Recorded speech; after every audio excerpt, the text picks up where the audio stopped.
आज का क्लास में हम लोग पढ़ेंगे क्वाड्रेटिक इक्वेशन के बारे में। क्वाड्रेटिक इक्वेशन के बारे में हम लोग कुछ जानकारी पॉलिनोमियल में ले चुके हैं। उसमें हम लोग बताए थे कि द्विघात बहुपद के बारे में। तो द्विघात बहुपद और द्विघात समीकरण लगभग सिमिलर है, सिर्फ इसमें समीकरण का बात करते हैं, उसमें हम लोग बहुपद का बात कर रहे थे। इसका भी जो ग्राफ होता है, इसका भी ग्राफ पाराबोला ही होता है, यानी परवलय होता है। और इसमें भी हम लोग अल्फा और बीटा के बारे में, दो शून्यक के बारे में बात करते हैं। एक क्वेश्चन है एनसीईआरटी बुक में 4.2 चैप्टर में बोला गया है कि आयत का क्षेत्रफल दिया हुआ है 528 मीटर स्क्वायर और लंबाई चौड़ाई के दुगुने से एक अधिक है। इसका जो लंबाई है चौड़ाई के दुगुने से एक अधिक है, तो लंबाई चौड़ाई ज्ञात कीजिए। देखिए, जब भी ऐसा क्वेश्चन बोल दे कि लंबाई चौड़ाई के, तो जिसके साथ का के की लगा रहेगा, जिसके साथ का के की लगा रहेगा, का के की कुछ भी रहे, तो उसी को हम लोग एक्स मान लेंगे। तो इसमें चौड़ाई के साथ के लगा हुआ है, तो चौड़ाई को हम लोग एक्स मान लिए। अब बोल रहा है लंबाई चौड़ाई के दुगुने से एक अधिक है, यानी कि 2x + 1 मान लेंगे। अब हम लोग जब ऑब्जेक्टिव क्वेश्चन के बारे में बात करेंगे ना, तो सीधा ऑप्शन में आ जाएंगे। ऑप्शन में क्या क्या चेक करेंगे पहले। अब आप इसको सॉल्व नहीं करेंगे, डायरेक्ट ऑप्शन में आ जाएंगे। ऑप्शन में 15 दिया हुआ है, किसका वैल्यू, चौड़ाई का। तो चौड़ाई का अगर 15 है तो लंबाई का क्या हो जाएगा, 2 गुना +1 यानी 30 और 1 31। अब हम लोग लास्ट वाला टर्म को सिर्फ मल्टीप्लाई करके देखेंगे, तो क्या आ रहा है, देखिए 5 × 5। और यहां पर लास्ट में क्या है, 8 है। तो ये दोनों का बराबर नहीं हुआ दोनों, तो ये वाला ऑप्शन नहीं होगा। ऑप्शन बी ट्राई करेंगे। 2 गुना से 1 इसमें भी ले आएंगे बढ़ा के, तब जाके यहाँ लंबाई होगा। तो यहाँ 20 दिया हुआ है चौड़ाई का वैल्यू, तो लंबाई का क्या हो जाएगा, 20 दूनी के 40 और 1 40। अब ये दोनों को मल्टीप्लाई करेंगे, सिर्फ पहला वाला डिजिट को, तो 0 और 1 को मल्टीप्लाई करेंगे तो 0 आ रहा है। निकल रहा ना कितना चाहिए, 8। तो ऑप्शन बी भी नहीं हुआ। ऑप्शन सी ट्राई करेंगे। ऑप्शन सी में 21 है, इसका 2 गुना से 1 जोड़ देंगे, 2 गुना हो जाएगा इसका 42 और 1 जोड़ देंगे तो 43। लास्ट वाला टर्म को, लास्ट वाला डिजिट को मल्टीप्लाई करेंगे तो क्या आ रहा है, 3। आना चाहिए था 8, नहीं आया। अब इसमें चेक करेंगे ऑप्शन डी में। ऑप्शन डी में 16 है, तो इसका 2 गुना से 1 अधिक करेंगे तो 32 और 1 33। लास्ट वाला को हम लोग मल्टीप्लाई करके चेक करेंगे, 34 18। देखिए लास्ट वाला में आपका 8 है, तो ऑप्शन डी आपका हो जाएगा आंसर। आप अगर पूरा कंप्लीट चेक करना चाहते हैं तो मल्टीप्लाई कर दीजिए। 16 तिया, देखिए 16 तिया 48 होता है, और इसी को हम लोग 2 बार लिख देंगे। हम आपको पहले लास्ट क्लास में बता दिए कि हमेशा इसको कोशिश करेंगे 11 का टर्म में लाने का। तो 11 का लाएंगे तो यहां से 3 इसको दे देंगे, तो 16 तिया 48 हो जाएगा, यहाँ 11 बचेगा, तो 2 बार लिख देंगे 48 को। 8 4 12, हाथ मेरा 1, देखिए कितना है 528, यानी ऑप्शन डी आपका आंसर हो गया। अगला क्वेश्चन है, 2 क्रमागत धनात्मक पूर्णांकों का गुणनफल 306 है, तो संख्याएं ज्ञात कीजिए। तो हम पहले भी पढ़ चुके हैं कि पूर्णांक किसको बोलते हैं ना, 1 2 3 इस तरह करके उसको पूर्णांक बोलते हैं, और उसमें पॉजिटिव नेगेटिव दोनों आता था। लेकिन यहां सिर्फ हम लोग बात करेंगे धनात्मक का, इसलिए हम लोग पॉजिटिव वैल्यू लेके चल रहे हैं। यहाँ 2 क्रमागत का बात बोला, तो 2 क्रमागत या तो 1 2 हो सकता है, 2 3 हो सकता है, इस तरह करके कुछ भी हो सकता है, लगातार 2 टर्म होगा। तो ऐसा जब भी क्वेश्चन रहेगा तो हम लोग क्या करेंगे, यहाँ पर अगर हम लोग मानेंगे तो क्वेश्चन के अनुसार एक x रहेगा और दूसरा क्या रहेगा, x + 1 रहेगा। ये दोनों का मल्टीप्लाई करके कितना आना चाहिए, दोनों का मल्टीप्लाई करने के बाद आना चाहिए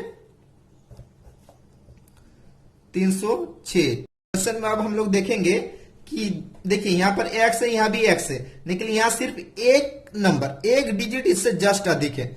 तो क्या दोनों को हम लोग ऐसा बोल सकते हैं सेम नंबर है और दोनों को मल्टीप्लाई किए हैं, उसका वैल्यू इतना आया है। यानी अगर कोई भी संख्या का स्क्वायर करके हम लोग चेक करते हैं तो इसका समीप आ रहा है कि नहीं, चेक करते हैं। तो अगर हम लोग 10 का स्क्वायर करते हैं ऐसा क्वेश्चन में, तो क्या आ रहा है, 100 आ रहा है। तो इसी तरह हम लोग 15 का करते हैं तो कितना आ रहा है, 225 आ रहा है। इसी तरह 20 का करते हैं तो कितना आएगा, 400 आ रहा है। तो अब देखिए ये वाला वैल्यू किसका बीच में लाई कर रहा है, किसका बीच में है, तो पता चलेगा ना, इसका बीच में है 306 नंबर। यानी वह संख्या क्या हो सकता है, वह संख्या आपका 15 और 20 के बीच में हो सकता है, जो संख्या आपको पूछा गया है। यानी वह आपका 16 हो सकता है, 17 हो सकता है, 18 हो सकता है, 19 हो सकता है, और यहाँ हम 20 ले लिए, यहाँ 15 भी ले लिए। अब सबको चेक करेंगे, सिर्फ लास्ट वाला डिजिट हम लोग मैच कराएंगे। तो लास्ट वाला में देखिए 5 और अगर 6 को मल्टीप्लाई करते हैं तो क्या आ रहा है, 30 आ रहा है, यानी 0। इसको मल्टीप्लाई करते हैं 7 और 6 को, तो आ रहा है 2, 7 छक 42, 7 में रहा 4, 2 रख दिए। इसमें चेक करते हैं तो 8 सत्ती 56, यानी 6। तो देखिए लास्ट वाला डिजिट इसमें मिल गया। इसमें चेक करते हैं 8 9 72, इसमें 0। तो आ रहा है किसमें 6, न इसमें आने का चांस है। तो अब इसको हम लोग कुछ नहीं करेंगे, डायरेक्ट रख देंगे कि इसका ऑप्शन क्या होगा, 17 और 18 ही वह संख्या है जिसको धनात्मक पूर्णांक है, जिसको मल्टीप्लाई करेंगे तो 306 आएगा। ऐसा क्वेश्चन रहेगा तो इस तरीका से हम लोग बनाएंगे। हो गया आंसर। ऑप्शन में आपको बहुत सारा सेटर आपको ऐसा करके दे सकता है कि option A equal to 15 16, option B equal to 16 17, option C equal to 17 18, option D equal to 18 19। तो ऑप्शन क्या हो जाएगा, 17 18, ऑप्शन सी हो जाएगा। क्वेश्चन है, दो क्रमागत धनात्मक पूर्णांकों का गुणनफल ज्ञात कीजिए। दिया हुआ है उस गुणनफल वैल्यू 3906 है, तो संख्याएं ज्ञात कीजिए। इसका ऑप्शन दिया हुआ है, मान के चलिए कुछ भी दे देगा अपना मन से, लेकिन हम लोग क्या करेंगे, सबसे पहले इसको सॉल्व करने का तरीका देखेंगे। दो क्रमागत धनात्मक पूर्णांक, यानी एक को x होगा और दूसरा x प्लस 1 होगा, इसको मल्टीप्लाई करेंगे तो कितना होगा, 3906। तो ऐसा क्वेश्चन में हम क्या बोले हैं कि दोनों को सेम मान लेंगे और उसके स्क्वायर करेंगे। तो देखिए 3906 किसके स्क्वायर के आसपास आ रहा है, तो हम लोग 36 का यानी 60 का जानते हैं, तो 60 का क्या हो जाएगा, 3600 आ जाएगा। उसी तरह हम लोग 65 का चेक करेंगे तो 65 का स्क्वायर निकाल, हम आपको स्क्वायर निकालने बताए हैं। क्या करना है, लास्ट वाला को ट्रिक में क्या करेंगे, लास्ट वाला को स्क्वायर करेंगे तो क्या हो जाएगा, 25 25, हाथ में रहेगा कितना, 2। अब सबको मल्टीप्लाई कर देंगे तो 2 5 10, 10 चेक 10 6 क्या हो जाएगा, 60, 60 और 2 62, 62 यहां हम लोग रख देंगे कितना, 2, हाथ में रहा कितना, 6। अब फर्स्ट वाला का स्क्वायर करेंगे तो 6 6 36 और हाथ में जो 6 था उसको जोड़ देंगे तो कितना हो जाएगा, 42। अब देखिए 3906 इसका बीच में और इसका बीच में आ रहा है, यानी यहीं पर कहीं पर होगा 3906। अब हम लोग उस डिजिट को लिखेंगे 61 62 63 64 65। अभी हम आपको समझाने के लिए सब लिख रहे हैं, लेकिन जब आपका प्रैक्टिस हो जाएगा ना तो आप थोड़ा शॉर्टकट मारने लगिएगा। देखिए अब हम लोग सिर्फ लास्ट वाला डिजिट को हम लोग मल्टीप्लाई करके देखेंगे, क्योंकि हम सब करेंगे तो हम लोग का टाइम ज्यादा लग जाएगा।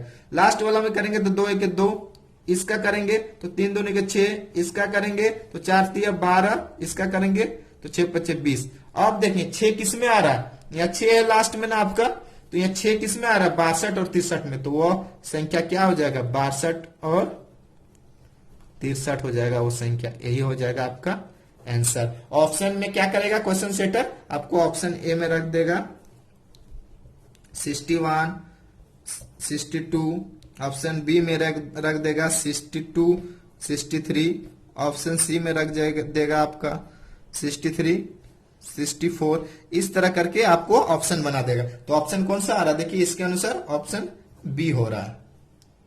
क्या हुआ है कि रोहन की मां उससे 26 वर्ष बड़ी है और कंडीशन दिया है 3 वर्ष बाद उनके आयु का गुणनफल जो होगा 360 हो जाएगा, तो रोहन की वर्तमान आयु ज्ञात करें।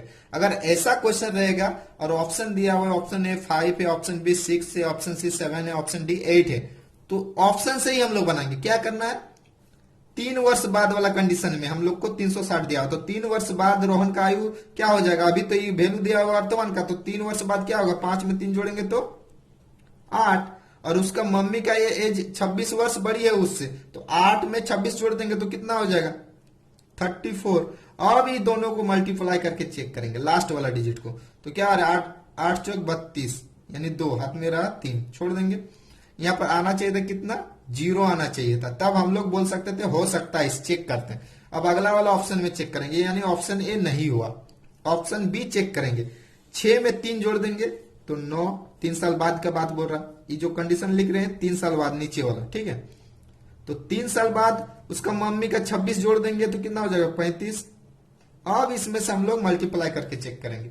अब मल्टीप्लाई करके चेक करते हैं तो देखिए 9 पचे 45 निकला। आना कितना चाहिए था, 0 आना चाहिए, तो नहीं आया।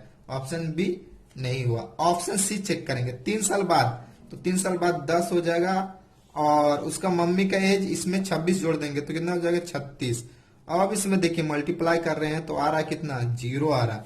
और तब हम लोग चेक कर लेंगे पूरा का, तो कितना आ रहा, 360 आ रहा। देखिए 360 था, यानी ऑप्शन सी होगा। यानी रोहन का वर्तमान आयु कितना है, 7 है, और उसका माँ का कितना हो जाएगा, इसमें 26 जोड़ दीजिए तो उसका माँ का निकल जाएगा। तो उसका माँ का वर्तमान आयु क्या हो जाएगा, रोहन का हम लोग x माने हैं तो उसका माँ का x प्लस 26, तो x का वैल्यू निकल गया आपका 7, तो उसका माँ का कितना हो जाएगा, 33 हो जाएगा। इस क्वेश्चन को क्वेश्चन सेटर ऐसा भी पूछ सकता था कि उसका माँ का एज निकालिए, और यहाँ ऑप्शन में उसका माँ का एज का ऑप्शन रहता। ऑप्शन अगर उसका माँ का हम लोग लेके बनाते हैं तो मान के चलिए एक ऑप्शन हम लोग बनाते हैं, ऑप्शन है 32, ऑप्शन बी है 33, ऑप्शन सी है 34, ऑप्शन डी है 35। अब ये किसका दिया हुआ, उसका माँ का दिया हुआ, रोहन का माँ का दिया हुआ वर्तमान आयु। ये किसका दिया हुआ था, रोहन का दिया हुआ था, ठीक है। अब हम लोग इसको अगर चेक करते हैं तो हम लोग समझ गए। अब इसका माँ वाला में चेक करते हैं तो क्या करना, देखिए ये जो दो वैल्यू दिया वर्तमान दिया, तो 3 साल बाद कितना हो जाएगा, 3 वर्ष बाद इसका माँ का तो 35 हो जाएगा। और रोहन का कितना हो जाएगा, रोहन का निकालेंगे कैसे ना, 26 साल घटा देंगे, तो 26 साल घटाएंगे तो कितना आएगा, देखिए 35 में 26 घट जाएगा तो कितना आ रहा है, देखिए यहाँ पर 35 माइनस 26, 15 में 6 जाएगा तो 9, यानी कितना आएगा 29। इसको हम लोग चेक करेंगे लास्ट वाला को मल्टीप्लाई करके, लास्ट वाला को मल्टीप्लाई करके देखेंगे तो कितना आ रहा है, देखिए 9 पचे 45, नहीं आया। ऑप्शन बी चेक करेंगे, 3 साल बाद इसका कितना हो जाएगा, मम्मी का 36 हो जाएगा उसमें। अब देखिए 36 में उसका माँ का एज 3 साल बाद 36 हो गया, तो उससे 26 साल वो छोटा है, तो 26 घटा देंगे 36 में तो कितना आएगा, 10 होगा। अब इसको मल्टीप्लाई करके चेक कर रहे हैं तो 0 आ रहा, तो पूरा पूरी अगर 0 आ जा रहा है यानी चांस है, तो पूरा पूरे मल्टीप्लाई करके देखेंगे तो कितना आ रहा है, 360। तो उसका माँ का कंडीशन से हम लोग ऐसे करके इससे निकाल सकते हैं। एक चीज हम लोग नोट में अभी थोड़ा समझ लेते हैं, जितना भी रेलगाड़ी से रिलेटेड है क्वेश्चन इसी कॉन्सेप्ट में बनेगा। क्वेश्चन में मान के चलिए 2 पॉइंट है, पॉइंट ए और पॉइंट बी, और इन दोनों पॉइंट के बीच का जो डिस्टेंस है वो कितना है, 10 किलोमीटर है, 10 किलोमीटर है। और ये क्या है, फिक्स है, ये चेंज नहीं होने वाला है, ये डिस्टेंस फिक्स है, चेंज नहीं होगा। और यहां से एक रेलगाड़ी जा रहा है 40 किलोमीटर प्रति घंटा का स्पीड में, ठीक है, और एक जा रहा है 60 किलोमीटर प्रति घंटा का स्पीड से। तो देखिए जो 40 किलोमीटर प्रति घंटा है वो क्या लेगा, इसका तुलना में अधिक समय लेगा, अधिक, और इसको हम लोग T1 मान लेते हैं। और जो 60 किलोमीटर प्रति घंटा का स्पीड से जा रहा है ना, इसका ये क्या है, इसका चाल अधिक है, तो इस समय क्या लेगा, कम लेगा, कम समय लेगा। इसको हम लोग T2 मान लेते हैं। तो B पॉइंट तक पहुंचने में ये दोनों का चाल में डिफरेंस है, तो कोई आगे कोई पीछे पहुंच सकता है, तो दोनों जो है ना कितना अंतर में पहुंचेगा, यानी 5 मिनट का अंतर में पहुंच रहा है। ये अगर 5 मिनट पहले पहुंच रहा है तो ये 5 मिनट लेट से पहुंचेगा। तो हम लोग ऐसा बोल सकते हैं कि T1 minus T2 equal to 5। इसका कम टाइम है तो कम टाइम में घटा दिए अधिक टाइम से, यानी 5 मिनट का डिफरेंस है। और हम लोग जानते हैं कि स्पीड इक्वल टू क्या होता है, डिस्टेंस बट्टा टाइम होता है। तो हम लोग यहां पर टाइम इक्वल टू बोल सकते हैं डिस्टेंस बाय स्पीड। अब देखिए यहां पर डिस्टेंस बाय स्पीड, तो अगर T1 का बोलेंगे तो D बट्टा S1 हम लोग बोल सकते हैं, माइनस T2 का बोलेंगे तो D बट्टा S2। दोनों का डिफरेंस क्या आना चाहिए, 5 मिनट का आना चाहिए। इस इक्वेशन को हम इसलिए बताएं कि आगे जितना भी क्वेश्चन आएगा इसी से रिलेटेड बनेगा। मान के चलिए एक क्वेश्चन लेके हम लोग आगे बढ़ते हैं। इसको हम कॉन्सेप्ट के लिए हम बता दिए, लेकिन हम लोग जो क्वेश्चन बनाएंगे इसका यूज नहीं करेंगे, हम लोग शॉर्टकट मारेंगे। क्वेश्चन है, एक रेलगाड़ी 480 किलोमीटर की दूरी समान चाल से तय करती है। यदि इसकी चाल 8 किलोमीटर प्रति घंटा कम होता तो उस दूरी को तय करने में 3 घंटे अधिक समय लेती। तो रेलगाड़ी की चाल ज्ञात कीजिए। ऑप्शन ए है 30, ऑप्शन बी है 40, ऑप्शन सी है 48, ऑप्शन डी है 60। तो जब भी ऐसा क्वेश्चन रहेगा ना तो ऑप्शन के ऊपर में ही हम लोग जो डिस्टेंस दिया हुआ रहेगा, जो फिक्स वैल्यू है उसको लिख देंगे। तो यहाँ 480 हम लोग लिख दिए, यहाँ पर 480 है लिख दिए, यहाँ पर 480 है लिख दिए, यहाँ हम पहले से लिखे हुए। ठीक है, अब देखिए बोल रहा 8 किलोमीटर प्रति घंटा कम होना चाहिए। तो इससे 8 कम करेंगे तो क्या होगा 22, इससे 8 कम करेंगे तो क्या होगा 32, इससे 8 कम होगा तो 40, इससे 8 कम होगा तो क्या हो जाएगा 52। अब हाँ ठीक है 52 हो जाएगा। अब देखिए, अब हम लोग चेक करेंगे जो डिस्टेंस दिया हुआ है, जो फिक्स डिस्टेंस है उसको डिवाइड करेंगे दोनों वैल्यू से, जो दोनों आया पहला जो 30 और 8 घटाने के बाद। क्यों घटाया, क्योंकि इसका कंडीशन दिया हुआ है 8 किलोमीटर। तो अगर 30 से डिवाइड करते हैं तो 30 से तो कट जा रहा है, 16 बार में ही कट जा रहा, लेकिन 22 से नहीं कट रहा, तो इसको ऑप्शन काट देंगे। अब इसमें चेक करेंगे, देखिए ये तो 12 बार में कट जा रहा है, क्या हो रहा है 12 बार में कट जा रहा है। अब इसमें चेक करेंगे तो देखिए 15 बार में ही पूरा पूरी कट जाएगा। ठीक है, अब देखिए जब 15 बार में कट जा रहा है तो कट जा रहा है जब, तो ये दोनों समय में डिफरेंस क्या है, इसमें 15 इसमें 12 है, तो डिफरेंस कितना है 3 आवर का है। तो देखिए क्वेश्चन में दिया उस दूरी को तय करने में 3 घंटे अधिक लगता, तो डिफरेंस आपका 3 था, आ गया, यानी ऑप्शन बी ही आंसर होगा। इसमें अगर हम लोग आगे चेक करना चाहते तो चेक कर सकते हैं। इसमें आता कितना 10 आता, इसको डिवाइड करते हैं तो कितना आता, इसमें 12 चौक 48, इसमें क्या आ रहा है डिफरेंस 2 घंटा का अंतर आ रहा है। यहाँ था कितना 3 घंटा का, यानी ये भी नहीं हुआ ऑप्शन सी। ऑप्शन बी आपका हो चुका है कि रेलगाड़ी का जो चाल होगा 40 किलोमीटर होगा। इसमें अगर हम लोग चेक करने जाते हैं देखिए 6 से तो कट जाएगा लेकिन 52 से नहीं कटेगा, यानी ऑप्शन डी भी नहीं होगा, ऑप्शन बी होगा। और कुछ क्वेश्चन इससे रिलेटेड हम बना लेते हैं ताकि हम लोग का कॉन्सेप्ट और क्लियर हो जाए। अगला क्वेश्चन है, एक रेलगाड़ी एक समान चाल से 360 किलोमीटर की दूरी तय करती है। यदि यह चाल 5 किलोमीटर प्रति घंटा अधिक होती तो वह उस यात्रा में 1 घंटा कम समय लेती। तो रेलगाड़ी की चाल ज्ञात करें। तो जो डिस्टेंस दिया हुआ है उसको हम लोग सब ऑप्शन में सबसे पहले लिख लेंगे, 360 360 360 360। अब बोल रहा है 5 किलोमीटर क्या अधिक होती, यानी यहाँ 15 है तो इसमें 20 कर देंगे, इसमें 35 है 30 है तो 35 कर देंगे, इसमें 40 है तो 45 कर देंगे, इसमें 45 है तो 50। अब चेक करेंगे, अभी तो हम सब में लिख दे रहे हैं लेकिन आप कोशिश कीजिएगा पहले फर्स्ट वाला में ट्राई करके। अब देखिए अब क्या बोल रहा है कि दोनों उस यात्रा में 1 घंटा कम समय लेते हैं, यानी इसमें और इसमें डिवाइड करने के बाद दोनों का टाइम का डिफरेंस 1 घंटा होना चाहिए। देखिए इसको 360 को 15 से अगर डिवाइड करते हैं तो पूरा पूरी कट रहा है कि नहीं कट रहा है। देखिए हम लोग डिवाइड करते हैं 15 को तो आपका 24 बार में कट जा रहा है, और 20 से करते हैं तो 18 दूनी के 36, यानी 18 बार में कट जा रहा है।